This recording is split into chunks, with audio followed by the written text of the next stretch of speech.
누구 왔는지 봅시다. 이예지 씨가 왔네요. 이예지 씨. 알바는 어떻게 하고? 아, 땡땡. 알겠습니다. 우리 이예지 씨 왔고. 박성찬 씨는 삼성님 맞나? 5학년 아닌가? 박성찬 씨. 안녕하세요. 5학년. 네, 거의 뭐 음. 학기로 5학년이에요. 이은강 씨 2학년 아니에요? 4학년입니다. 진짜? 와, 은강이 학교 오래 다녔네. 영석이 몇 학년이야? 영석이 지금 6학년 아이가 6학년? SLC 6년? 1학년. 알겠습니다. 1학년 4개 왔네. 찬양 배우기 싫어가지고. 한수 씨 몇 학년이에요?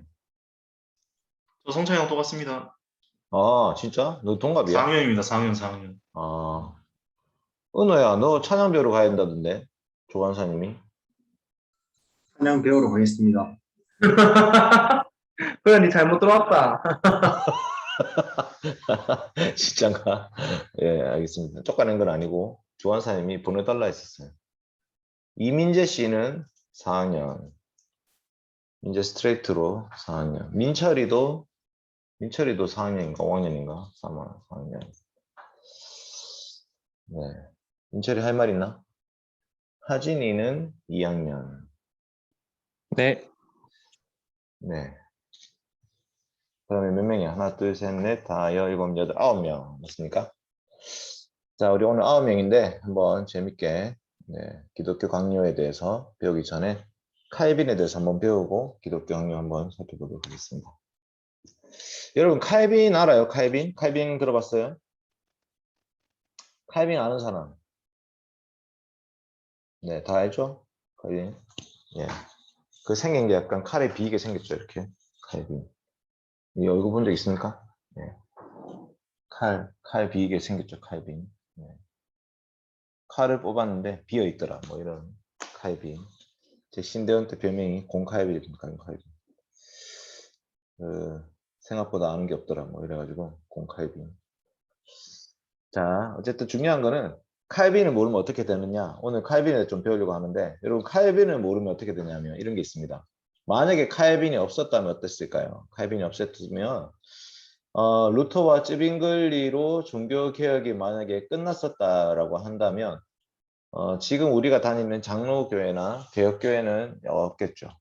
칼빈이 없으면 웨스트민스터 신앙고백서도 만들어지지 못했을 거예요. 왜냐하면 웨스트민스터는 스코틀랜드에서 만들었지만 스코틀랜드의 종교개혁을 이렇게 가지고 이민을 간 사람이 있죠. 종교개혁의 정신을 제네바에서 배워가지고 스코틀랜드 갖고 간 사람이 누구냐면 존 낙스예요. 존 낙스.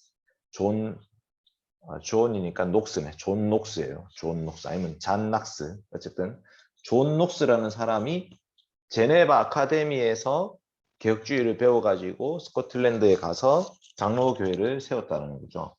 그러니까 칼빈이 없었으면 존 녹스도 없었고 스코틀랜드 장로교회도 없었고 웨스트민스터 총회도 없었고 그러면 이 땅에 장로교회라는 게 존재할 수가 없는 거죠. 그러니까 이제 칼빈을 배운다는 것은 장로교회의 뿌리를 배우는 겁니다, 여러분. 장로교회 뿌리.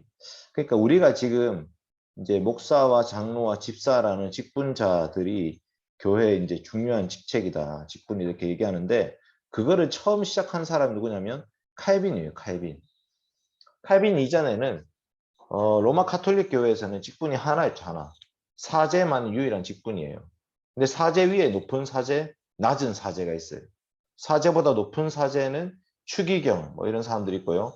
사제보다 낮은 사제는 부제라고 해서 이제 지금 우리를 지금 집사 같은 역할인데 어쨌든 부제가 있고 사제가 있고 그 위에 추기경들이 있고 그 다음에 교황이 있고 다 전부 다 같은 라인이죠. 같은 라인. 그러니까 우리가 목사와 장로와 집사로 이루어져 있는 장로교회를 우리가 다니고 있고 그 교회가 하나님 말씀대로 하는 교회다라고 고백할 때 칼빈을 모르면 그 정신을 알 수가 없는 거예요. 그래서 우리가 오늘 칼빈을 통해서 이 정신이 어떻게 시작됐는지 그 다음에 어떻게 전수됐는지를 좀 배우려고 합니다. 자, 우리 칼빈의 연대표 한번 외워보십시오. 1509년생입니다. 1509년생. 그래서 2009년도에 이제 칼빈 출생 500주년 기념 행사들이 많이 일어났었죠. 기억납니까? 예, 뭐 2009년도 여러분 태어났습니까? 아, 태어나긴 태어났겠네. 네. 그 사실 2009년도, 2007년도 이럴 때 2007년도에도 뭐 평양 대부흥 100주년 기념 행사 이런 거 많이 했고요. 2009년에도 카이빈 출생 500주년 기념 행사 이런 거 많이 했어요. 근데 문제는 그런 기념 행사를 많이 하지만 사실은 그때 그 일이 다시 일어나지는 않아요. 1509년 7월 10일 날 태어났습니다. 프랑스 누아용이라는 곳에서 태어났는데 태어나고 나서 아주 그렇게 가난하거나 불쌍하게 살지는 않았습니다. 아버지가 이제 성당에서 사제는 아니지만 성당에서 일을 하고 있었고요. 그래서 그 로마 가톨릭 교회 중세교회 가보면 채플이라는 곳이 있어요. 채플, 카펠라라고 하는데 채플이 뭐냐면 성당 안에 작은 방들이 가에 빙 둘러갖고 작은 방들이 있어요. 이 방에는 성 니콜라스 방, 이 방에는 성 베드로 방, 이 방에는 성 안나 방, 이 방에는 마리아 방. 알겠죠? 무슨 말인지. 방마다 성인들을 숭배할 수 있는 형상과 거기서 예배를 드릴 수 있는 그 기념 공간이 방을 삥 둘러갖고 다 있단 말이에요. 로마 가톨릭교에 들어가면. 그 중에 칼빈도 한 방을 이제 샀어요. 이거는 칼빈 거야. 그래서 이제 그 칼빈이 성직록이라는 걸 봤는데 그 방에 들어와서 누군가가 예배를 드리고 헌금을 넣잖아요. 그러면 그 방에서 드린 헌금은 전부 다 자기 거야. 이 성직록을 받았다 이렇게 얘기하는데 칼빈 아버지는 아주 불심이 아니고 성당, 그러니까 로마 가톨릭 교회에 아주 충실한 신자였어요. 그래가지고 거기 한 방을 사가지고 이 방에서 나오는 돈으로 네 공부해라 해가지고 파리, 그 다음에 오를레앙 이런 데 가가지고 인문학이란 건 뭐예요, 여러분? 인문학. 박성찬 씨, 인문학이 뭡니까? 인문학은 사람 사람 인자에 글문자를 쓴 학문입니다. 네, 뭐 맞긴 맞죠. 맞긴 맞는데 그러니까 우리가 인문주의라는 표현을 써요. 휴머니스트, 휴머니즘. 근데 이제 휴머니즘을 지금 우리가 번역할 때는 인본주의, 뭐 사람 중심의 이런 거를 휴머니즘이라 하는데 그게 아니라 휴머니즘, 그 르네상스 시대의 휴머니즘은요. 아드 폰테스라고 해서 원전으로 돌아가자. 그러니까 이제 지금 우리가 갖고 있는 모든 문서와 내용들이 옛날에 초창기 시대에는 어떤 문서였을까를 다시 돌아가는 거예요. 그래서 이제 신으로부터 벗어나서 인간을 향해서 나아갔던 학문이다 이렇게 볼 수 있어요.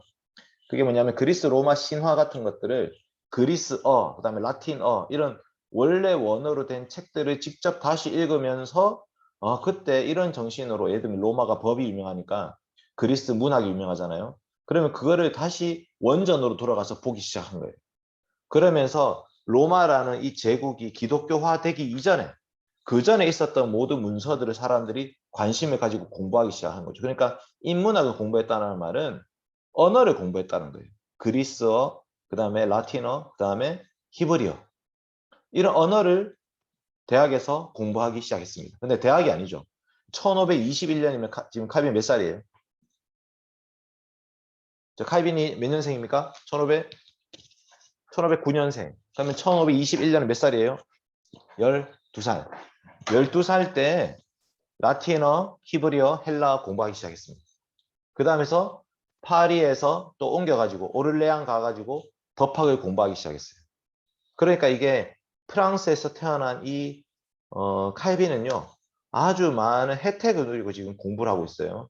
르네상스 시기에 수많은 인문주의자들로부터 언어를 배우고 그 다음에 법학을 배웠어요. 그래서 나중에 법학자 되기를 바랐죠. 자기 아버지가. 근데 문제는 그렇게 열심히 공부를 하면서 했는데 세네카의 관용론 주석이라는 것을 책을 펴냈습니다. 23살 때. 근데 이 관용론 주석이 세네카라는 이제 국가론에 대해서 정통한 사람인데 이 사람의 관용론에 대한 주석을 펴냈더니 아무도 안 사가는 거야. 이게 아무 의미가 없는 책이 돼버렸어요. 자기는 인문학에 대해서 엄청 심취해가지고 썼는데 그러고 나서 뭔가 좌절했죠. 이게 뭐지? 내가 진짜 해야 될 학문은 뭘까 해가지고 그때 또 읽기 시작한 책들 중에 루터의 저작들이 있었어요. 루터는 언제 종교개혁을 시작했냐면 1517년에 시작했습니다. 1517년에 95개조 반박문을 내걸었어요. 1522년에 유명한 세 권의 책을 펴냈습니다. 그럼 그때부터 그 책들이 사람들이 읽기 시작한 거죠. 지금 벌써 10년이 지났어요. 그러니까 칼빈에게도 그런 저작들이 들어왔고요. 아, 루터가 얘기하는 복음이 무엇인가? 예수님 믿는다는 게 도대체 뭐냐? 구원이라는 게 도대체 뭘까?에 대해서 다시 깨닫게 시작한 거예요. 그러면서 1533년에 어떤 사건이 하나 일어나는데 11월 1일이에요. 여러분, 왜 루터는 10월 31일에 95개조 반박문을 붙였을까요? 10월 31일이 무슨 날이기에 그때 95개조 반박문을 붙인 이유가 있습니다. 여러분, 카메라는 꺼놔도 됩니다. 알겠죠? 아주 편하게 하십시오. 저는 제가 아무도 저를 보지 않고 매일매일 제가 날마다 주님과 혼자 그 줌을 켜가지고 혼자 녹화를 하고요. 혼자 떠들다가 큐티가 끝나요. 그거를 지금 한 달째 지금 혼자 하고 있습니다. 아주 익숙합니다. 그래서 여러분 저를 안 보셔도 됩니다. 저는 저처럼 떠드는데 아주 익숙해져 있고 우리 큰 모임도 다 1대1로 하고 있습니다. 네, 저 매일 보면 와 역시 민철이 짱이에요. 중요한 거는 지금 1517년 왜 10월 31일이냐? 그 10월 31일이라는 날은 그 다음 날이 중요한 거예요. 그 다음 날이 11월 1일 만성절 All Saints Day라고 해서 모든 성인들의 날을 하루를 정해가지고 모든 사람들이 나와가지고 이 날을 모든 성인들의 날로 축제를 즐기면서 지키는 날이에요. 그러니까 이 날이 아주 중요한 중세 로마 가톨릭 교회 입장에서는 아주 중요한 날인데 그 바로 전날에 루터가 비텐베르크 성당에다가 95개조 반박문을 내걸었죠. 사람들 보라고. 근데 11월 1일 날 니콜라스 콥이라고 하는 이 칼빈의 친구예요, 친구. 근데 이 사람이 파리 대학의 총장으로 취임할 때 연설을 했습니다. 그 연설이 너무나도 복음적이었어요. 율법과 복음을 대조하는 연설이었고 그래서 팔복을 가지고 설교를 했는데 사람들이 그 설교를 듣고 이거 루터의 영향을 받은 건데 당시에 프랑스는 아직 카톨릭 국가였어요. 그러니까 이게 지금 이 연설을 쓴 사람이 누구냐 해가지고 아마 이 콥의 친구인 칼빈일 것이야 라고 해서 콥과 칼빈 둘 다 쫓아내버렸어요. 추방령을 내린 거지. 그래서 이 파리에서 나가가지고 어디로 가냐? 스위스라는 곳에 바젤이라는 곳에 스위스 바젤. 프랑스와 스위스는 뭐 지금 차 타고 한 대여섯 시간 가면 갈 수 있습니다. 네. 대여섯 시간. 좀 더 걸릴 수도 있겠네. 어쨌든 제가 이제 갔을 때 대여섯 시간 운전을 스트레이트로 혼자 해가지고 자 중요한 거는 그 바젤에 갔을 때 거기서 뭘 하냐면 이제 칼빈이 생각하는 기독교의 전체적인 내용이 뭔지를 정리해서 책을 펼쳐냅니다. 그게 기독교 강요예요. 여러분 기독교 강요를 하는 거는 여러분 기독교를 믿어야 됩니다. 이렇게 강요를 하는 게 아니고 기독교에 대한 내용을요 대략적으로 요약한 거예요. 인스티튜트라고 해서 교훈이죠, 교훈. 그러니까 이 기독교가 정말 가르치는 게 뭘까를 정리한 것이 바로 기독교 강요인데 그 내용은 뻔합니다, 여러분. 사도신경 해설, 십계명 해설, 주기도문 해설, 그 다음에 7성례가 아니라 2성례다. 그 다음에 교회와 국가의 관계에 대해서. 이게 끝이었어요. 이 기독교의 초판을 펼쳐냈을 때 기독교의 초판은 그렇게 두껍지 않습니다. 여러분 누구나 읽을 수 있는 책이에요. 왜냐면 칼빈이 27살이었거든. 여러분 몇 살이에요? 민철이 한수 몇 살이야? 24살입니다. 4살? 아, 5입니다. 아, 5. 네, 알겠습니다. 생각보다 어리네. cep줄이. 네. 뭐 어쨌든 이제 좀 따서 치고 괜찮습니다. 중요한 거는 칼빈이 27살에 쓴 책이에요. 무슨 말이냐면 물론 12살부터 인문학을 공부했기 때문에 엄청난 학식을 갖고 있긴 하지만 또 법학을 배웠기 때문에 체계적으로 정리하는 법을 배웠어요. 그래서 사도신경, 우리가 믿는 삼위일체 하나님 누구신가에 대해서 쭉 정리를 합니다. 그리고 십계명, 한 계명씩 쭉 해설을 해요. 주기도문, 총 6개의 기도문이 있죠. 그 해설을 쭉 합니다. 마지막으로 예배 드릴 때 우리는 성례가 무엇인지에 대해서 중요하게 생각하니까. 그러니까 이 내용이 너무나도 간단하고 요약적이었어요. 아, 기독교가 믿는 거는 바로 이런 걸 믿는 거구나를 누구나 읽고 알 수 있도록. 그래서 이게 대박이 나죠. 수많은 사람들이 이 기독교 강요에 심취합니다.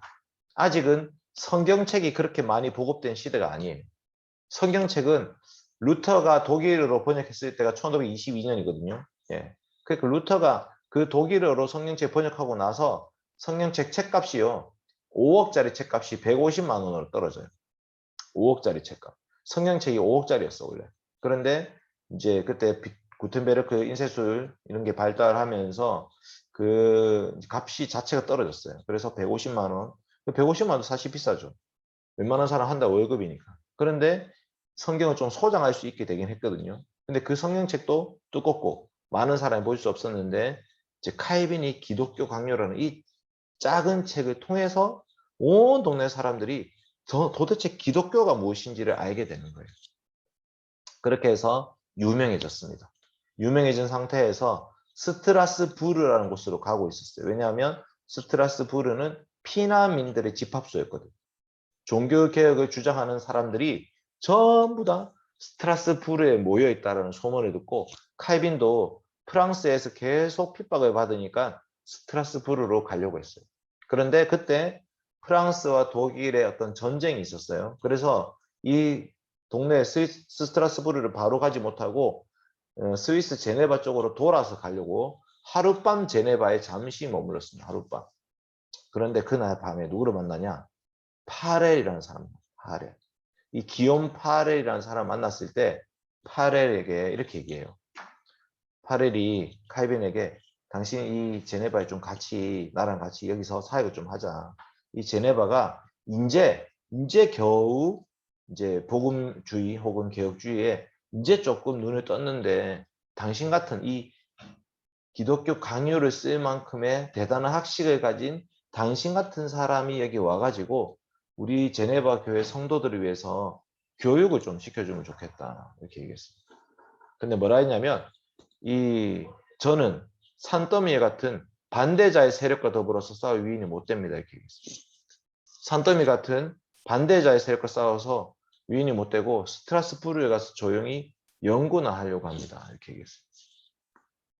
그러니까 칼빈 입장에서는 칼빈이 되게 소심하고 그다음에 자기가 할 수 있는 게 되게 소극적이었어요. 예.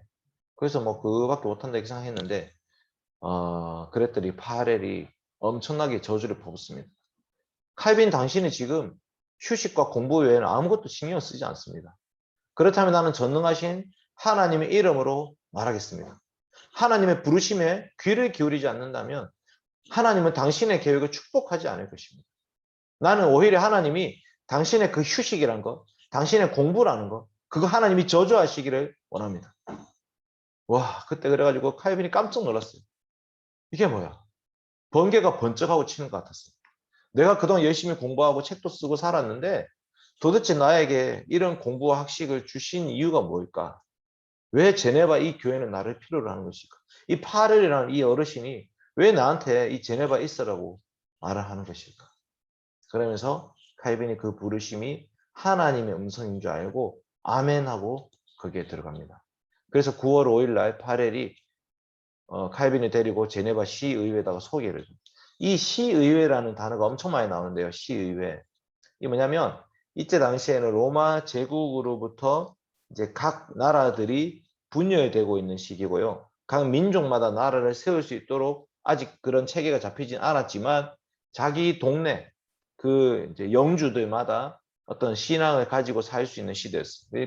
제네바 시의회가 제네바의 종교를 좌지우지할 수 있는 시대 가운데 있는데 이 제네바 시의회가 칼빈 같은 목사님이 필요했다라고 하는 거죠. 그 파렐이 소개를 해줍니다. 그래서 이제 칼빈이 제네바에 들어갑니다. 1536년에 들어가서 37년에 제네바 신조 카테키즘을 만들어요. 카테키즘. 지금으로 치면 교리문답이죠. 그 다음에 4월 27일에는 컨페션을 만듭니다. 신앙 고백서죠. 그러니까 지금 우리가 웨스트민스터 컨페션 및 대교리문답, larger catechism, 그 다음에 shorter catechism, 대소교리문답을 우리의 신조란다 이렇게 고백하는데 이 원형이 어디서 나왔냐? 칼빈의 제네바 신조와 칼빈의 제네바 신앙 문답서예요. 거기서부터 시작된 거예요. 그리고 1538년 2년 뒤에는 부활절에 칼빈이 또 사고를 쳐요. 성찬에 집례할 때 베른이라는 도시에서 카톨릭 방식으로 성찬을 행하고 있었고 제네바 시의회가 칼빈에게 이 방식대로 성찬을 진매하십시오라고 강요를 했어요. 여러분, 칼빈은 어떤 성찬론을 갖고 있냐면 영적 임재설이에요. 영적 임재설. 가톨릭은 어떤 방식이냐면 화채설이에요. 수박 화채 아니고 그냥 화채설. 이 떡과 이 포도주가 진짜 예수님의 살과 피가 된다라는 것이 화채설이에요. 그러니까 그 떡을 절대로 흘리면 안 돼요. 그 포도주를 만약에 땅바닥 흘리잖아요. 그럼 핥아 먹어야 돼요. 왜냐하면 그게 예수님의 피기 때문에. 그 정도로 이 화채설은 그 떡과 포도주 자체를 신성시하는 방식이에요. 근데 칼빈은 어떻게 생각하냐면 그게 아니다. 이 떡과 포도주는 그냥 떡과 포도주일 뿐이야. 그런데 하늘에 계신 예수 그리스도께서 이 떡과 포도주를 향해서 이게 내 살이고 내 피다라고 말씀하셨기 때문에 이것이 효력이 있는 거다. 이 자체가 중요한 게 아니라 예수 그리스도의 그 말씀을 통해서 그리스도의 영이신 성령님을 통해서 임재하시는 거다. 그러니까 우리가 그 말씀을 믿고 의지하면서 성찬을 행할 때만 이것이 효력이 있다. 그래서 성찬 집례할 때 칼빈이 가톨릭 방식을 거부하고 원래 자기가 했던 대로 해버립니다. 그러니까 또 사람들이 난리가 났어요. 시의회가 이제 칼빈을 쫓아내버렸어요. 그래서 8월 1일 날 어떤 일이 발생하냐. 부처님이 칼빈 찾아옵니다. 8월 1일. 부처님이 칼빈 찾아와가지고 마틴 부처라는 또 종교개혁자가 있습니다. 마틴 부처. 마르틴 부처 이렇게 돼 있어요. 이 부처라는 사람이 하나님은 요나와 같은 배반자가 어떻게 발견하실 것을 아시고 계신다면서 예. 무슨 말이냐면 칼빈이 그 제네바 떠나서 스트라스부르로 갔어요. 그랬더니 스트라스부르에서 부처가 찾아와서 당신 나랑 같이 사역합시다. 이 교회에 남아 계십시오. 하면서 1538년부터 1541년까지 칼빈이 스트라스부르에서 사역을 합니다. 이때 뭘 하냐면 기독교 강요도 2판을 출간해요. 좀 더 많은 내용을 더 추가해가지고 출판을 하고요. 이들렛트라는 여자도 만나서 결혼도 합니다.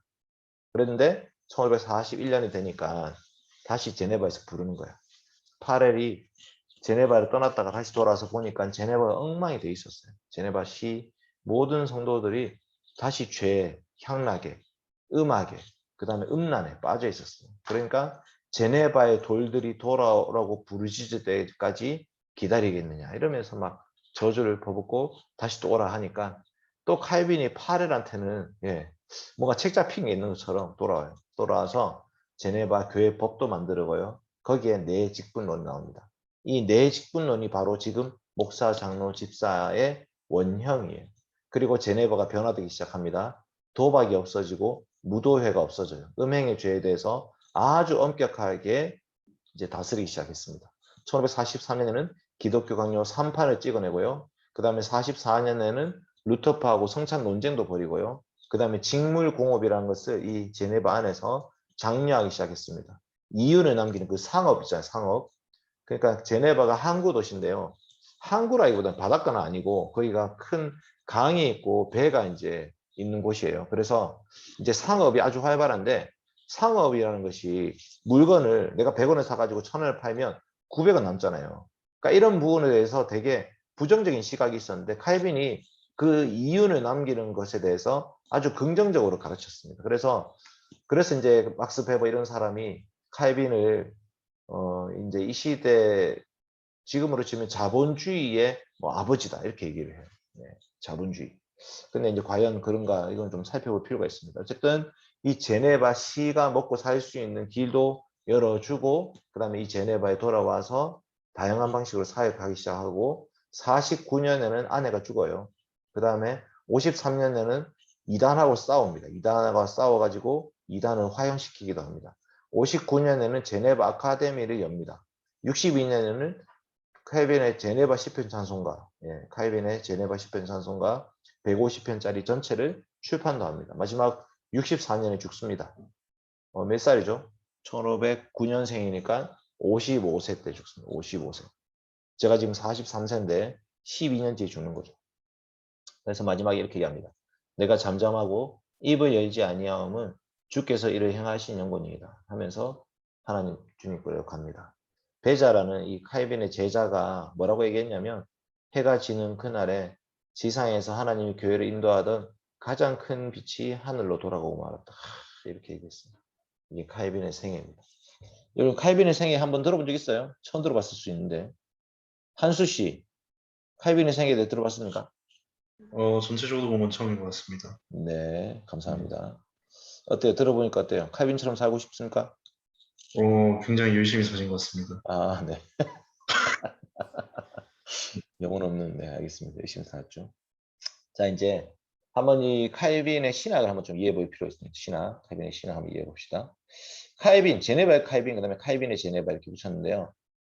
제네바라는 도시가 어떻게 변화되기 시작했냐면 1531년 10월 1일 날 파렐이라는 사람이 이제 쯔빙글에게 편지를 썼어요. 그러니까 36년도 돼야지 이제 드디어 칼빈이 그 제네바에 들어가거든요. 36년도. 31년에는 들어가기 5년 전이에요. 이때 파렐이 먼저 와서 제네바를 기억하고 있었는데 그때 이렇게 편지 썼습니다. 내가 이해하는 바 제네바 주민들은 그리스도에 대해서 생각하기 시작했습니다. 프라이부르크 사람들이 허락을 한다면 그들은 지체 없이 복음을 수용하게 될 것입니다. 베른이라는 도시는 그리스도의 영광을 위해서 그렇게 헌신적이지 않습니다. 베른과 제네바를 비교하면서 베른은 큰 변화가 없지만 이 제네바 사람들이 지금 복음에 아주 큰 관심을 가지고 있습니다. 라는 아주 긍정적인 편지를 써서 보냈어요. 그러니까 쯔빙글리가 어디서 살아가고 있습니까? 스위스 쥐리히에서 살아가고 있죠. 그러니까 이제 스위스라는 그 나라에 벨은 뭐 바젤, 그다음에 쥐리히, 그다음에 제네바 이렇게 있는데 그 중에 쥐리히에 있던 쯔빙글리에 편지 써가지고 제네바가 지금 바뀌고 있습니다라고 얘기를 한 거예요. 36년도에 특별 국민 대회합에서는 이렇게 사람들이 맹세했습니다. 사람들은 하나님의 도움으로 이 거룩한 복음적 교육과 우리에게 설교된 하나님의 말씀을 따라 생활하기 원하며 미사와 다른 예식들과 교황의 오용, 성상들과 미신들과 그것들을 가리킨 모든 것을 폐지하고 시민법에 따라 복종하여 살 것을 만장일치로 약속하고 맹세했다. 예. 성상, 미신 전부 다 폐지했다. 폐지. 교황, 폐지. 그러니까 사실은 그동안 살고 있던 모든 삶의 터전이라고 볼 수 있는 그 종교심을요, 다 없애버렸는 거예요. 왜냐하면 복음을 들었기 때문에. 성경을 알기 시작한 거예요. 그러니까 우리를 향해서 설교를 통해서 예수 그리스도가 누군지를 알고 나니까 미신적인 것들이 다 필요가 없어진 거예요. 그거 다 없애고 이제 말씀 따라, 하나님께서 우리에게 주신 말씀 따라 살기로 약속하고 맹세했다. 드디어 이제 모든 준비가 다 됐어요. 선생님만 오시면 돼요. 선생님. 파렐은 설교를 열심히 하는 사람이었지만 교육을 하거나 뭔가 조직을 정비하거나 제도적인 준비를 할 수 있는 사람이 아니었어요. 파렐은 자신의 한계를 너무나 잘 알고 있었죠.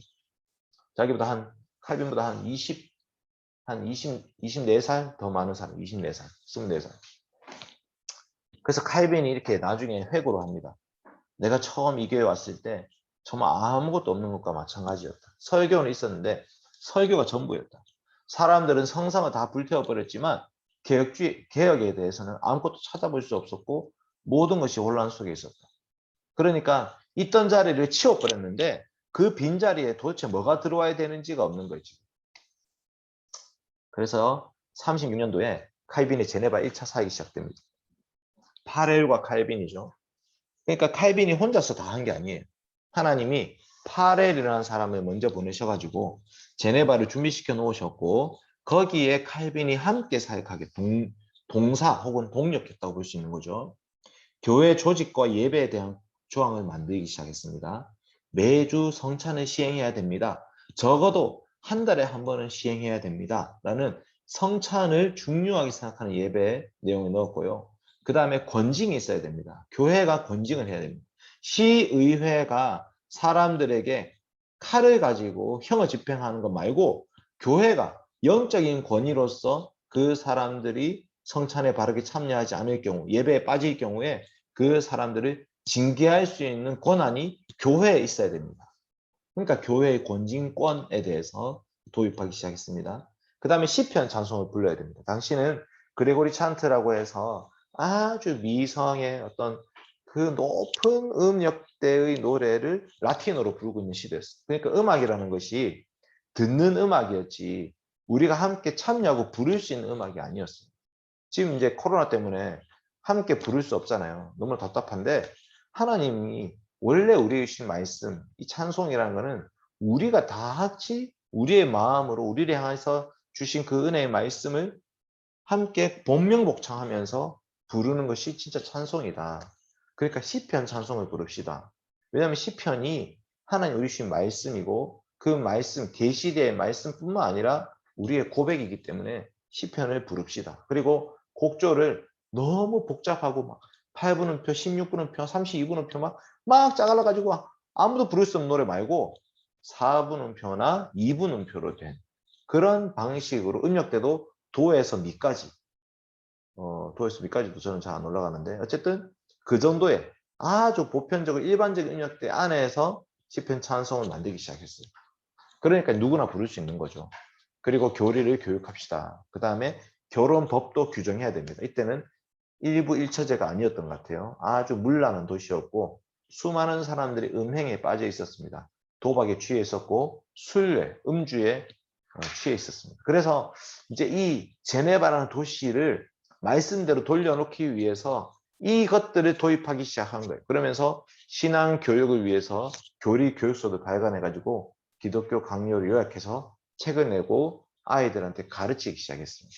이게 1차 제네바 사역인데 아까 얘기했듯이 부활절날 성찬에 시행할 때 베른 방식으로 해라. 카톨릭 방식으로 해라. 그 말 안 들어가지고 쫓겨났어요. 2년 만에 쫓겨났어요. 2년 만에. 이때 몇 살이냐? 29살, 29살.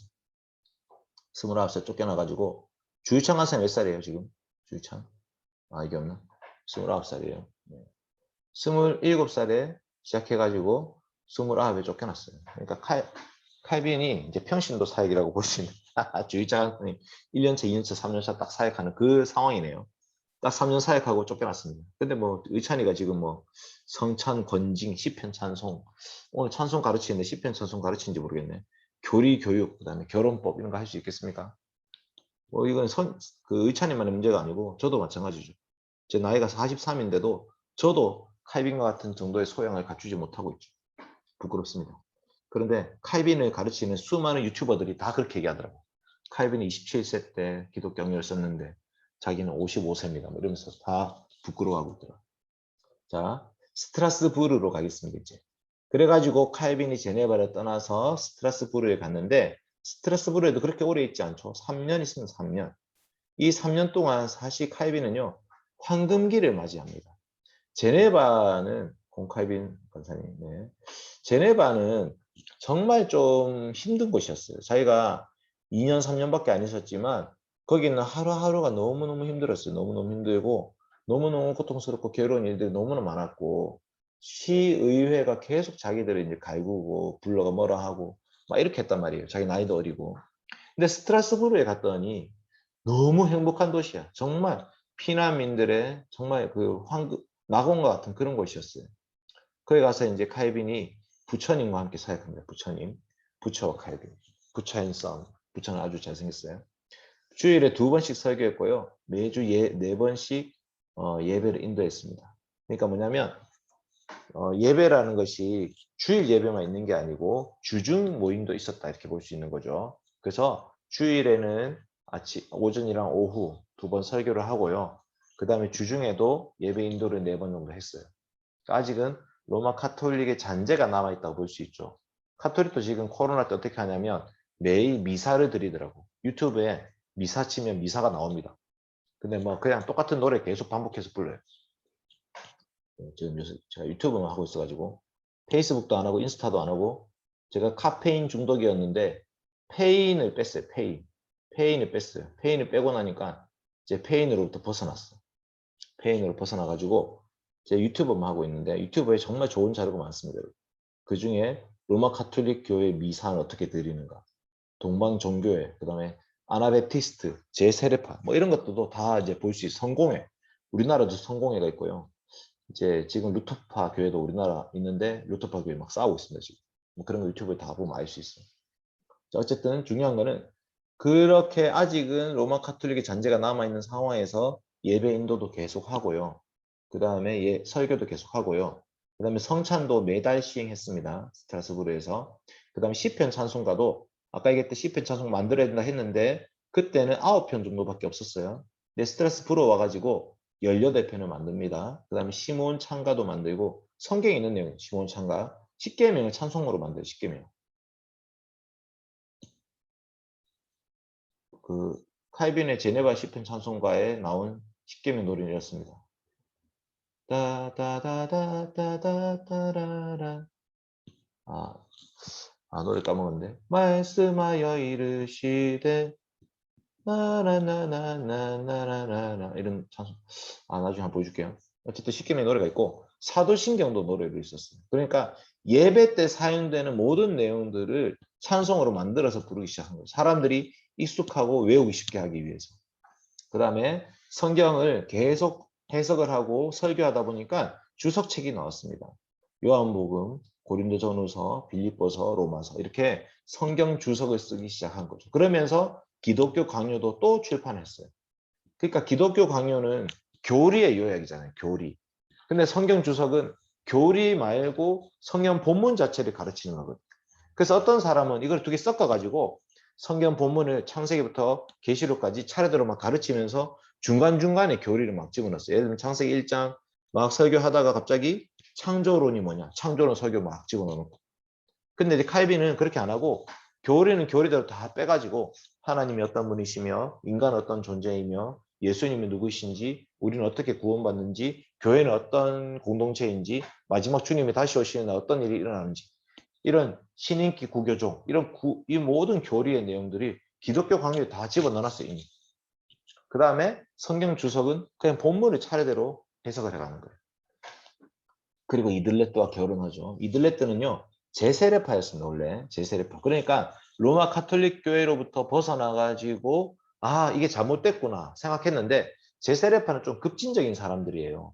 그러니까 뭐냐면 구원을 이제 예를 들면 세례 같은 문제도 로마 카톨릭이 잘못됐다고 벗어났잖아요. 그렇게 보니까 자기들이 어릴 때 받았던 유아 세례가 전부 다 가짜야.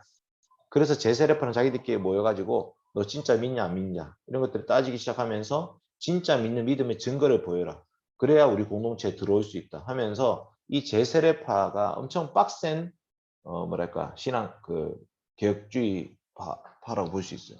빡센 개혁주의. 지금도 아나베프티스트 운동이 메노나이트 그다음에 아미시 이런 사람들이 있는데요. 그 사람들 전기를 안 써요. 전기 안 쓰고 말 타고 다니고 그다음 옷을 만들어 입고 간의 수공업이고 막 이렇게 사는 사람들이 있습니다. 문명의 이기 TV 절대 안 보고 컴퓨터 안 하고 진짜 자기들끼리 모여가지고 완전히 자기들끼리 자급자족하면서 사는 이런 사람들이 있습니다.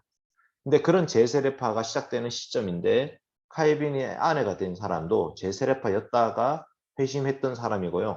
남편이 흑사병으로 죽어요. 그래서 두 남매를 키우고 있는데 칼빈이 그 이들레트와 결혼하게 되는 것입니다. 밑에 각주 2번에 보시면 칼빈의 이상형이 나옵니다. 칼빈 이상형. 이 정말 책이 좋아요. 칼빈 이상형이 이렇게 나와요. 저는 여인의 모습에 한번 매혹될 때 그들의 잘못까지도 응석을 받아주는 그런 미련한 연인은 아닙니다.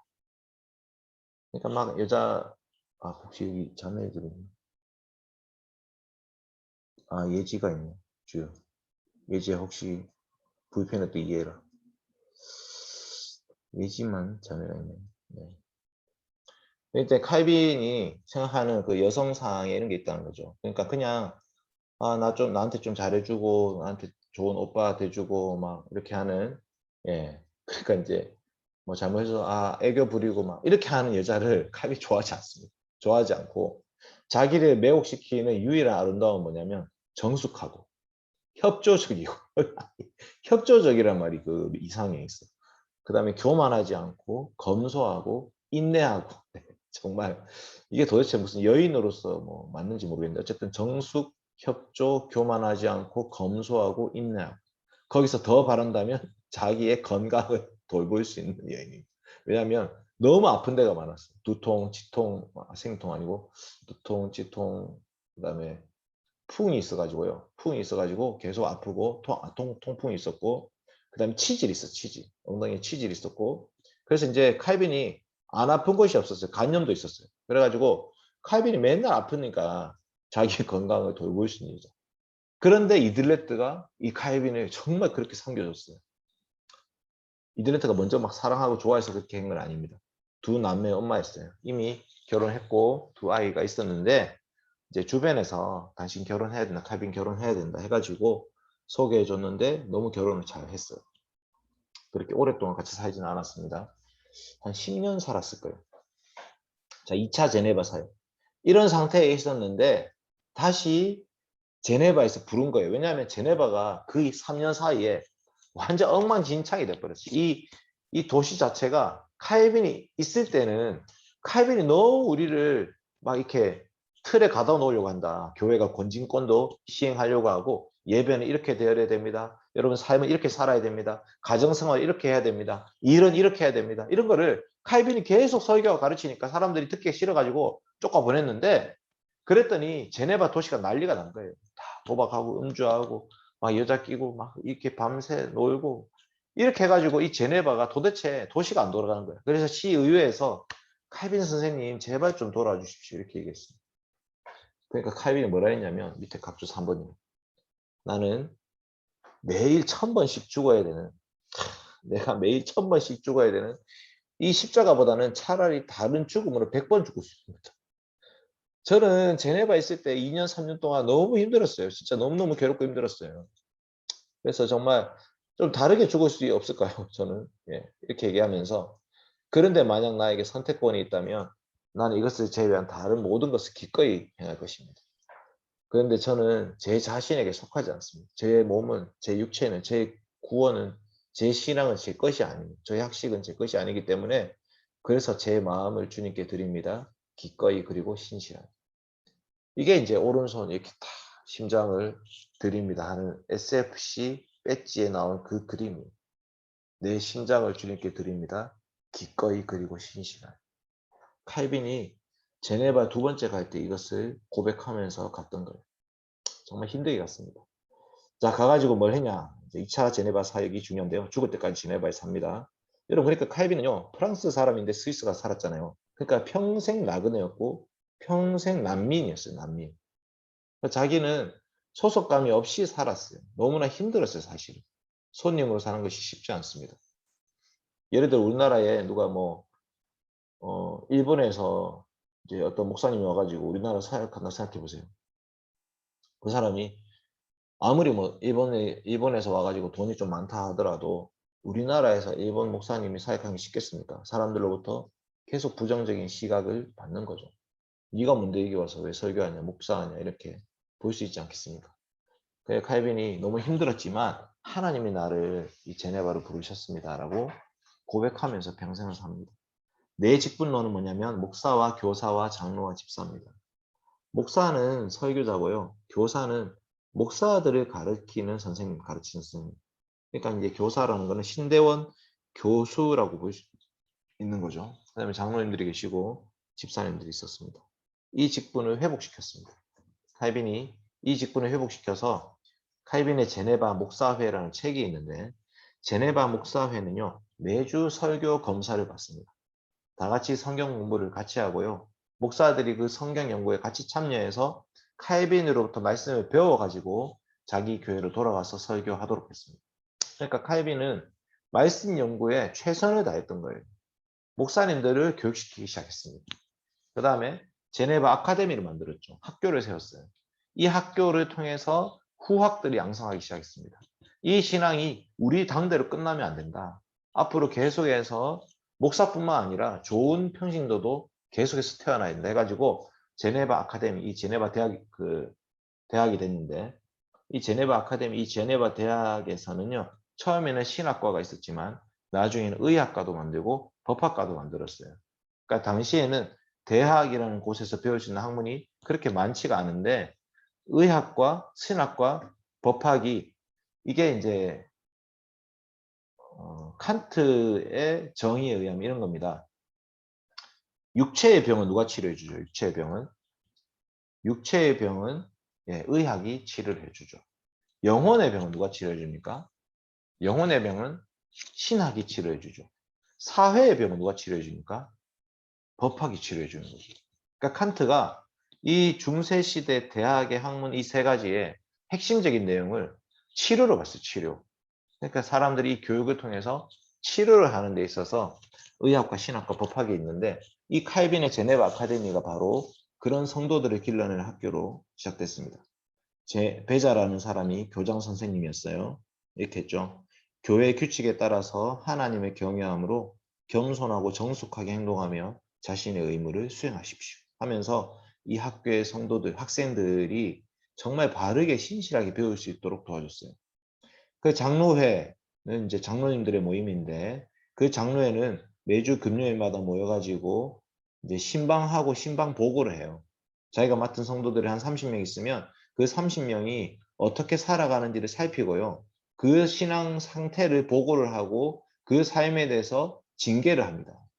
그래서 1550년부터 54년까지는 80회밖에 하지 않았대요. 80회. 근데 1556년이 됐을 때 그 1년 만에 140회의 출교가 있었어요. 1559년이 됐을 때는요. 300명이 출교당했어요. 무슨 일이 있었냐. 이제 갈수록 사람들이 신앙의 문제로 고민하는 거죠. 로마 카톨릭으로 다시 돌아가야 되는 거 아닐까? 이제 우리가 정말 믿는 분이 삼위일체라고 하는데 그 하나님 정말 삼위일체 맞을까? 그 다음에 교회 출석을 소홀히 하거나 성찬 참여를 소홀히 하거나 이런 일들이 발생했을 때 징계하는 게 징계. 바로 막 교회에서 쫓아내는 게 아니라 이제 한 번은 뭐라 하고 두 번째는 성찬에 참여하지 못하게 하고 세 번째는 출교를 시키고 이런 방식으로 징계가 계속 일어나고 있어요. 생활에 문제가 있죠. 음식과 의복의 사치를 제한하기 시작했습니다. 간음의 문제를 엄격하게 다스리기 시작했고요. 매춘도 당연히 그러면 간통, 동성애가 이때 또 있었어요. 춤이 있었고요. 외설적인 노래 있어요. 지금도 BTS, BTS는 외설적인가? 잘 모르겠네요. 제가 안 들어봐가지고. 우리 소은이는 맨날 BTS 듣고 있어요. 이제 칼빈 시대를 살았으면 소은이는 집 밖에 쫓겨난 거지 이제. 그다음에 마술, 그다음에 주먹다짐, 그다음에 술주정, 그다음에 살인 이런 문제들이 늘 존재하고 있었던 문제들인데 그 문제들이 제네바 시의회가 처리가 안 되는데 칼빈이 그 교회에서 권징을 하기 시작한 거죠. 이게 장로들의 모임인 장로회에서 했던 거예요. 그게 구비논이라는 이제 하나의 기관, 하스피탈인데 제네바 하스피탈은 두 종류의 집사가 있습니다. 집사 중에 재정, 돈을 맡아서 관장하는 집사가 있고요. 환자와 가난한 자를 돌아보는 집사가 있었어요. 이 환자와 가난한 자 돌아보는 집사는 이 하스피탈에 와서 일을 하기 시작하는 거예요. 그래서 제네바에 수많은 가난한 사람들도 구비논에 가면 먹을 것이 있고 그 다음에 수많은 약자들, 병자들도 구비논에 가면 치료를 받을 수 있었어요. 그러니까 이 제네바 도시가 어떻게 됐겠습니까? 장로회에서는 그들의 신앙과 생활에 어떤 엄격한 거룩하게 살아갈 수 있도록 계속 얘기하죠. 그다음 목사는 주일날 설교할 때마다 하나님 말씀을 신실하게 가르치죠. 학교가 세워져서 사람들을 계속 교육을 시키고 있죠. 그다음에 그래도 가난하고 그래도 불쌍한 사람들은 구비논에서 도와주죠. 그러니까 이 칼빈이 살았던 이 시대의 제네바라는 도시는요. 너무나도 놀라운 도시였어요. 너무나 놀라운 도시. 목사와 장로와 집사, 그 다음에 교사 이런 사람들이 자기 역할을 성실하게 충실하게 이행하다 보니까 제네바라는 이 동네 전체가 완전히 바뀐 거예요. 칼빈은 그 다음에 책도 계속 씁니다. 신앙교육과 신앙 고백을 위해서 기독교 강요 요약해서 1536년판 이 기독교 강요 요약해서 또 쓰고요. 교회 찬송가도 만들고 기도서도 만들고 예배의식서도 다 만들었습니다. 정말 칼빈이 열심히 살았어요. 열심히. 헌신적으로. 그런데 이 칼빈을 대적하는 사람들이 나타납니다. 1546년, 그 다음에 56년, 이 두 번이나 칼빈이 이렇게 얘기했어요. 나는 이 도시의 이방인입니다. 나는 여기 난민입니다. 나는 여기 나그네입니다. 나는 손님입니다. 그들은 그리스도를 핑계 삼아서 그리스도 없이 다스리길 바랍니다. 내가 그리스도 이름으로 죄에 대해서 징계를 하면 사람들은 예수님은 우리를 구원하기 왔지 않냐. 그럼 당신이 나의 죄에 대해서 뭐라 하냐. 이런 식으로 그리스도를 핑계 삼아서 그리스도 없는 통치를 원한다라는 거죠. 칼빈의 대적자들은 당회가 하는 그런 낯선 권위 앞에 복종하기를 거부했습니다. 아까 그 장로회 있죠, 장로회. 그게 당회라고 볼 수 있는데요. 그걸 거부했어요. 이 거부하는 자들을 오히려 제네바의 자손들이다, 애국자들이다 이렇게 불렸어요. 그래 이 사람들은 칼빈은 뭐라고 생각했냐면 우리의 도시의 자유를 위협하는 낯선 침입자다 이렇게 얘기했어요. 이제 칼빈은 두 그룹과 싸웁니다. 로마 카톨릭 교회가 잘못된 신앙을 가지고 있어서 싸웠잖아요. 그 사람들이 예수 그리스도 믿는 복음으로 말미암아 구원받은 자들 이것이 너무나 중요해서 그것을 가르쳤는데 반대편에 누가 있었냐면 자유주의자들이 있었어요. 내 마음대로 살겠습니다. 이제 이 율법의 어떤 굴레로부터 벗어났고 교황의 억압으로부터 벗어났기 때문에 이제 제 신앙생활 제가 알아서 할게요. 라고 하는 이 두 그룹 사이에서 칼빈은 위협을 받고 있는 거예요. 예정론을 반박하는 사람들이 나타났습니다. 여러분 예정론을요. 시간 개념으로 생각하면 오해예요. 오해. 예정이 창세 전에 예정하셨다 이렇게 얘기하잖아요. 창세가 시간을 만든 날이에요. 시간을 만든 날. 그 창세 전이라는 거는 시간 이전이란 말이 아니에요. 창세 전에 예정하셨다는 말은 시간을 뛰어넘어서 예정하셨다 이런 말이에요. 우리 인간은 시간이라는 한계 속에 살고 있지만 하나님이라는 존재는요. 시간과 상관없는 분이에요. 그 영원의 작정, 영원이라는 곳에서 그 작정이, 예정이 일어나거든요. 근데 이거를 시간 개념으로 생각하면 자꾸 오해하게 됩니다. 뭐냐면 그러면 하나님이 로봇처럼 사람을 조정하는 거 아니냐. 한수가 다른 여자랑 누구 만날지 뭐 하나님 예정하셨지 뭐. 그럼 한수는 다른 사람 만나고 싶어도 만날 수가 없어. 하나님 예정하신 그 사람 만나야 돼. 여러분 그렇지 않습니다. 한수는 지금 자기 눈앞에 있는 자기가 사랑하는 그 사람 만나면 됩니다. 그 나중에 이게 예정입니다. 그 얘기하면 돼요. 우리는 그 예정을 알 수 없는 사람들이에요. 그러니까 우리가 속한 이 시공간의 한계 속에서 우리는 그 하나님 언약을 붙잡고 살아갈 뿐이지 하나님의 예정이라는 것에 대해서 우리는 그렇게 뭐랄까 알 수가 없고요. 고백할 수밖에 없어요. 지금 내가 만난 공경민이 임선희를 만나서 결혼했습니다. 이 하나님 예정이었습니까? 아멘. 예정이죠. 어떻게 알 수 있습니까? 지금 결혼을 살고 있기 때문에. 지금 내가 예수 믿고 구원받았기 때문에 하나님 나를 택하셨다 부르셨다 알 수 있는 거죠. 그러니까 이 예정론이라는 것을 시간 개념으로 생각하면 완전히 오해하게 돼요. 근데 볼색이라는 사람과 장 트롤리에 이런 사람들이 칼빈의 예정론을 계속 반박합니다. 그 볼색은 추방당했습니다. 추방당하고 나서 제네바에 쫓겨나고 나서요. 칼빈 전기를 막 만듭니다. 그러니까 칼빈이 제대로 썼겠습니까? 완전 이상하게 막 써놨어요. 칼빈에 대해서. 세르베투스라는 사람은 삼위일체를 믿지 않았습니다. 삼위일체는 대가리 셋 달린 지옥의 개와 같다. 이런 식으로 막 표현하고 달아냈어요. 화형에 처합니다. 그러니까 이제 칼빈이 안 그래도 이 제네바라는 도시를 제네바의 이 교회를 이렇게 통치하고 다스리는 것만 해도 너무나 힘들고 벅찬데 계속 대적들이 자기 마음을 끌고 있어요. 옆에 이단들도 계속 나타나고 있고 그다음에 예정론도 반박하고 있고 지 맘대로 살려는 자유주의자도 있고 막 이런 상황이었어요. 그러나 칼빈은 끝까지 하나님 앞에서 그 사역을 신실하게 감당합니다. 교회 연합을 위한 칼빈의 열정 한번 봅시다. 뭐냐면 루터의 제자가 누구예요, 여러분? 루터. 루터의 제자. 멜란히톤. 루터의 제자는 멜란히톤이에요. 멜란히톤, 그 루터가 살았던 비텐베르크에 가면 그 동상이 두 개가 있어요. 두 개가 있는데 하나는 루터고 하나는 멜란히톤이에요. 이 멜란히톤을 칼빈이 이렇게 얘기합니다. 내가 멜란히톤을 존경하는 이유는 뛰어난 지식과 선한 성품 때문이다. 그 사람은 복음을 지키기 위해서 아주 신실하게 사역하고 있다. 그리고 심지어 내가 그의 허물을 발견하고 그것을 가르쳐 줬을 때 그 사람은 그거를 받아들일 줄 안다. 엄청난 사람이죠. 그러니까 멜란히톤이라는 이 루터파랑 칼빈이 같이 서로 연합하고 연대하려고 노력했어요. 칼빈은 나만 옳다 이렇게 생각하지 않았어요. 내가 갖고 있는 신학이 정말 중요하다면 나와 같은 신학을 고백하는 사람들과 함께 연대해야 된다는 그런 고백이 있었던 거예요. 대단하죠. 그 존 녹스가 이 제네바에 와서 보니까 칼빈이 제네바를 너무 잘 세워놨거든. 그러니까 존 녹스가 이제 칼빈의 제자예요. 와가지고 배우면서 이렇게 얘기했습니다. 이 지역에 대해서 제네바 이 지역에 대해서 내가 망설임 없이 감히 증거하는 바 사도 시대 이후로 지상에 있었던 가장 완벽한 하나님의 교회, 그리스도의 교회가 그리스도의 학교가 이곳에 존재한다는 것입니다. 그러니까 제네바 아카데미를 다니면서 너무 좋았던 거예요. 물론 다른 지역에서도 그리스도가 참되게 설교된다는 것을 고백합니다. 설교는 알겠습니다. 그런데 도덕과 신앙, 신앙과 생활, 개혁주의 신앙과 생활을 확립하는 제네바예요. 제네바. 개혁주의 신앙과 생활을 확립하여 여기처럼 순수하게 개혁된 곳은 내가 본 적이 없습니다. 국가와 학원의 보호마. 그러니까 SFC 강령이 구현된 곳이 어디냐면 제네바. 시댐 제네바. 제네를 봐란 말이야. 시댐. 참 어이가 없네. 어쨌든 그 제네바에서 엄청난 놀라운 일들이 벌어졌고요. 그래서 칼빈이 그곳을 천국과 같은 낙원 같은 곳을 만들었습니다. 이제 SFC 제네바 같은 그런 곳을 만들어야 되죠. 이제 칼빈의 기독교학력 최종판 한번 좀 살펴보겠습니다.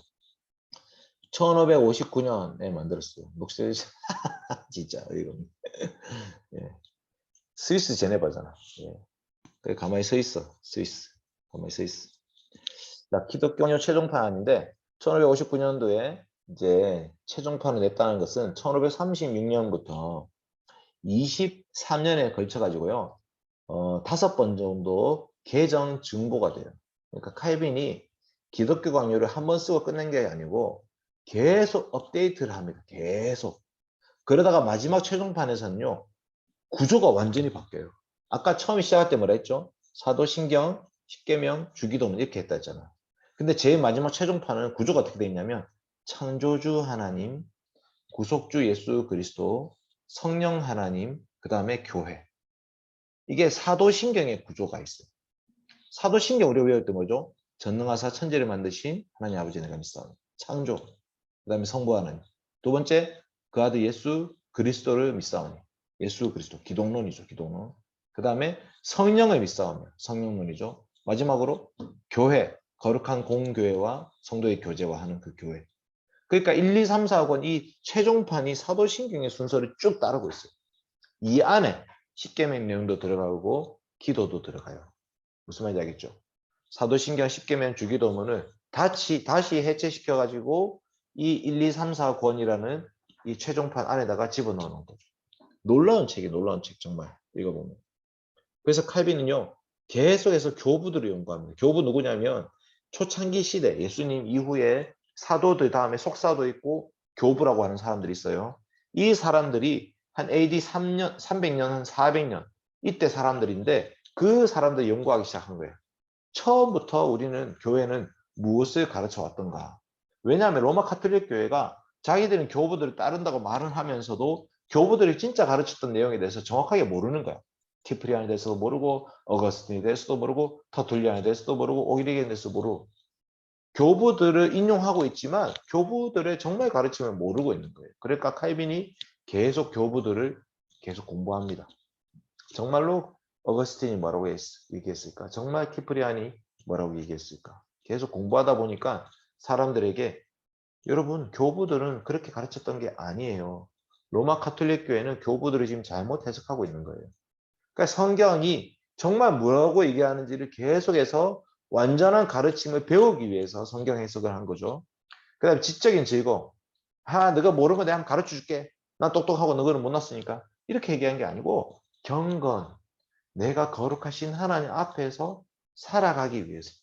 거룩한 하나님 백성답게 사는 게 무엇인지를 배우기 위해서 그렇게 연구했던 거예요. 참되고 건전한 교리는 하나님으로부터 나온다라고 고백하면서 하나님에 대한 지식과 우리 사람에 대한 지식이 연결되어 있다. 여러분 하나님은 3인칭이 아닙니다. 이게 무슨 말인지 이해하는지 모르겠습니다. 여러분 하나님은 3인칭이 아니에요. 그분은 이라고 얘기할 수 있는 분이 아닙니다. 왜냐하면 하나님 우리의 2인칭 혹은 1인칭이에요. 하나님 당신은 이런 분이십니다. 우리가 하나님을 말할 때 하나님에 대해서 말하는 게 아니라 하나님을 말하는 거죠. 무슨 말인지 알겠죠? 우리가 하나님 말한다는 것은 기도할 때 하나님 이름으로 하나님 앞에서 하나님과 대화하는 게 기도고요. 찬송을 부를 때 하나님이 이런 분이십니다. 하나님께 고백을 하는 거예요. 고백. 여러분 고백하는데 당신은 정말 아름답습니다. 고백을 제 3인칭으로 그녀는 고백 이렇다. 이렇게 얘기하는 게 고백입니까? 편지지 편지. 이해되죠 지금 무슨 말인지? 하나님에 대한 지식이라는 것이 우리에 대한 지식과 연결되어 있는데 하나님이 어떤 분이십니까를 알며 아는 만큼 내가 어떤 존재며 내가 구원받은 것이 얼마나 놀랍고 큰지 내가 이제 이 하나님 앞에서 어떻게 살아가야 되는지를 알게 된다는 거예요. 그러니까 참된 신학이라는 것은 하나님과 우리의 만남이라는 거예요. 그러니까 3인칭의 대상인 공부를 열심히 한다고 해서 스콜라 철학자들이 바늘 위에 천사 몇 명 앉아 있을 수 있을까 이런 거 생각하는 게 아무런 신학이 아닌 거예요. 우리의 신학의 본질은 하나님과 우리의 만남이에요. 어떻게 만날 수 있냐? 예수 그리스도의 십자가를 통해서 만날 수 있다. 그래서 칼빈의 이 신앙적 사고는 하나님의 향이 열려 있고요. 인간과 세상을 향해서 열려 있었어요. 그러니까 루터는 어떻게 하면 구원받지? 내가 죄인인데 도대체 어떻게 하면 하나님께 심판 안 받을 수 있지? 이렇게 얘기했다면 칼빈은 이 구원이라는 것을 통해서 하나님 도대체 누구이실까? 하나님의 주권과 하나님의 영광에 대해서 하나님의 뜻에 대해서 하나님의 작정에 대해서 깊이 사역하기 시작한 거죠. 그리고 그 하나님의 백성인 우리가 도대체 무엇이며 어떻게 살아가야 되는지 세상을 하나님이 왜 만들어 주셨는지 이게 칼빈이 완전 종합적으로 이 모든 것들이 정립한 거죠. 그래서 성경에 좋은 제자가 되고자 한다면 기독교 강요를 읽어야 됩니다. 이 기독교 강요가 신앙의 요약이에요. 그래서 사도신경의 내용들이 우리가 믿는 삼위일체의 내용이잖아요. 삼위일체. 그 내용이 기독교 강요의 내용이고요. 마지막으로 칼빈이 뭐라 얘기했냐면 우리는 우리 자신의 것이 아니다. 여러분 사나 죽으나 당신의 유일한 위로는 무엇입니까? 답이 뭐죠? 살아서나 죽어서나 나는 나의 것이 아니요 나의 몸도 영혼도 나의 신실한 구주 예수 그리스도의 것입니다. 그게 하이델베르크 교리문답 1문답이에요. 1문답. 칼빈이 제일 마지막으로 했던 이 우리는 우리 자신의 것이 아니다. 이게 하이델베르크 교리문답 1문답에 탁 새겨져 있어요. 그 다음에 웨스트민스터 소교리문답 1문답이 뭐죠? 사람의 제외되는 목적은 무엇입니까? 사람을 아는 지식을 우리 어디서 발견할 수 있습니까? 사람의 제외되는 목적은 하나님을 영원롭게 하고 그러도 우리 영원토록 즐거워하는 것입니다. 하나님을 아는 것과 사람을 아는 것이 연결되어 있습니다. 칼빈의 기독교 강요가 결국 개혁주의의 꽃을 피우게 만든 거예요. 웨스트민스터 소교리문답, 하이델베르크 교리문답에 전부 다 칼빈의 이 내용들이 이미 다 들어가 있습니다. 그러니까 우리는 칼빈을 알아야 되는 거죠. 칼빈. 그냥 칼빈이 지식적으로 아는 게 아니라 정말 고백적으로 하나님이 이 칼빈을 통해서 우리에게 너무나 좋은 유산을 남겨두셨구나를 고백하면서 알 수 있길 바랍니다. 걸어가신 아버지 하나님 감사합니다. 교회의 역사를 배웁니다. 하나님께서 1509년부터 1564년까지 칼빈의 인생을 통해서 역사해 주셨고 이 칼빈을 통해서 하나님께서 제네바에 주의 몸된 교회를 신실하게 세우셨고 이 교회를 통해서 또 수많은 개혁자들이 제네바에 몰려와서 또 신앙 고백을 배우고 교리문답을 배우고 예배를 배우고 그래서 다시 자기 동네로 돌아가서 개혁주의 꽃을 피웠습니다. 하나님 아버지 그 열매로 말미암아 저희들도 이 시대 가운데 개혁주의를 고백하고 신앙 고백을 하고 있습니다. 웨스트민스터를 우리의 신조로 삼으면서 개혁주의 신앙운동을 하고 있습니다. 하나님 아버지 참으로 너무나도 감사드립니다. 하나님 아버지 세상은 흔들리고 세상은 끊임없이 하나님을 대적하고 반역하지만 그럼에도 불구하고 아버지 하나님께서는 신실한 하나님 백성들을 남겨두시며 그들을 통해서 영광 받으시며 그들을 통해서 주의 몸된 교회를 세워가십니다. 하나님 아버지 이 시대 SFC가 주의 몸된 교회를 세워가는데 귀하게 쓰임받을 수 있도록 도와주시고 오늘 함께 참여한 영혼들에게도 함께하여 주시옵소서. 이들의 삶이, 이들의 고백이, 이들의 예배가 온전히 하나님께 영광되게 하여 주시고 하나님 뜻을 이루는 그런 삶이 될 수 있도록 주님 역사하여 주시옵소서. 참으로 부족한 자들이고 연약한 자들입니다. 늘 죄에 사로잡혀 살고 있는 자들이고 나태하고 게으른 자들입니다. 그럼에도 불구하고 오늘 이 시간 이렇게 다시 불러 모아주셔서 감사합니다.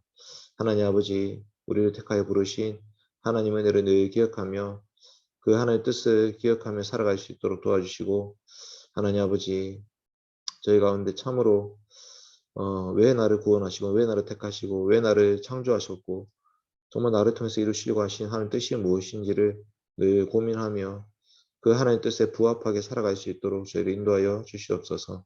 우리 3학년 4학년 이제 졸업과 취업도 앞두고 있는 친구들이 있습니다.